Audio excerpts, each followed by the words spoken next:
Howdy folks, Doc here with LastPass Tool. And what I've got today are 5 tools that are very good quality, seem to work fine, but I don't use them much.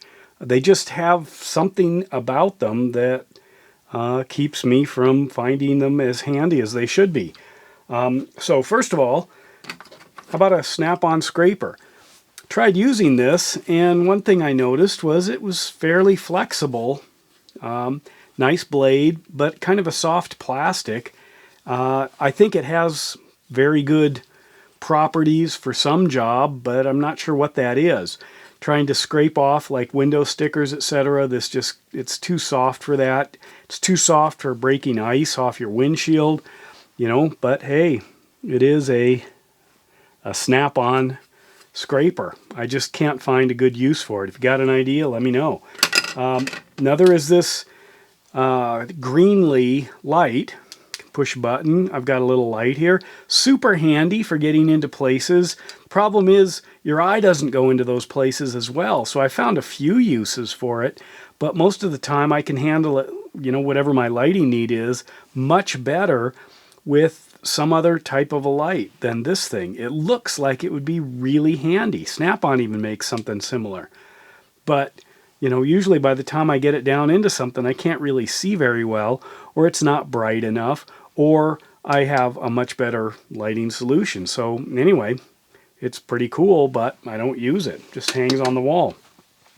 Another was this Koken bit ratchet that I made a video about recently when I got a bit stuck in it, and that's exactly why.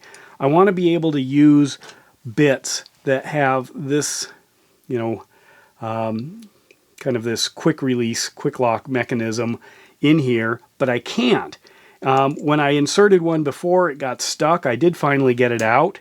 The way I got it out was I used my Mayhew spring tool here, and I literally, assuming this was the bit that was stuck in it, put it into this rubberized collar, put it all in a vise, and then snapped it hard, and I was able to shoot the bit out. It also shot the wire out that was in here. That's the bit retention mechanism. That was easy to get back in. You can still see maybe that it's in there.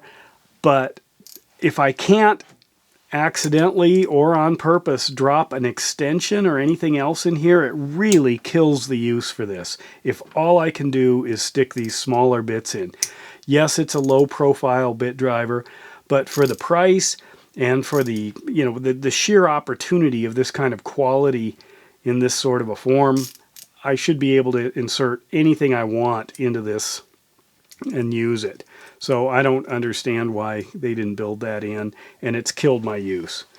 Another is these fuse puller pliers. I guess it's 2 for 1 here.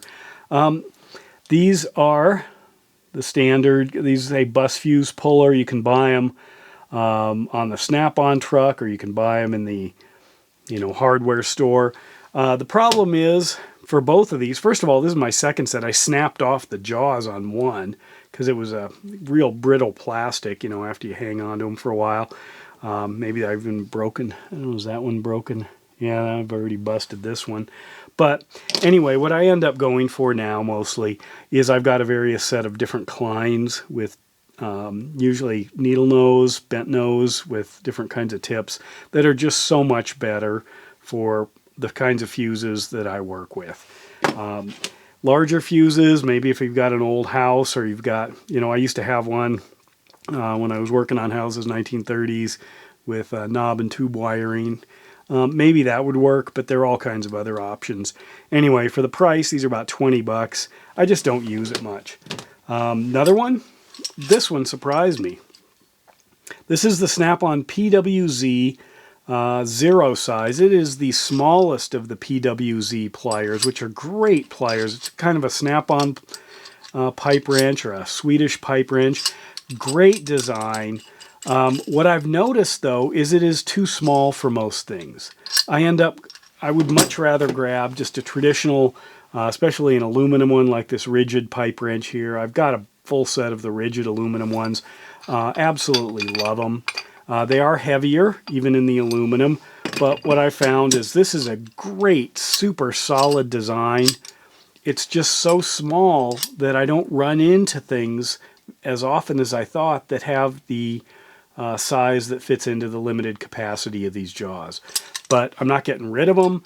They're great, but I found I just don't use them much. And lastly is this, and I have had this thing, I must be going on 20 years. This looks like a super great DeWalt little box. Right now I've just got it full of these Weehaw bit or nut drivers. But the idea is that you have some metal, and then this just sits on it, and it'll just hang. So you could put it on a car fender, or you could put it on an electric box, whatever you want, and then open it up. But the thing that I found is, one, if you snap it to the metal here and then open it, there's a good chance you're going to lose something, you know, that's going to fall out here. So you have to open it and then snap it on, and then it just sits there. It basically becomes a shelf. It works for that.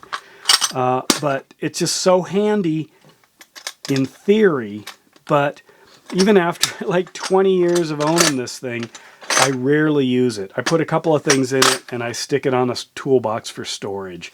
I don't get the use out of it. If you've had one of these and you use it, let me know. It seems like it should be super handy for something, but I just haven't found it. Anyway, there's the tool video for today, just showing you some of the tools that they're great. They're well designed. They're, you know, they do what they say, but I just don't use them. And with that, Doc out.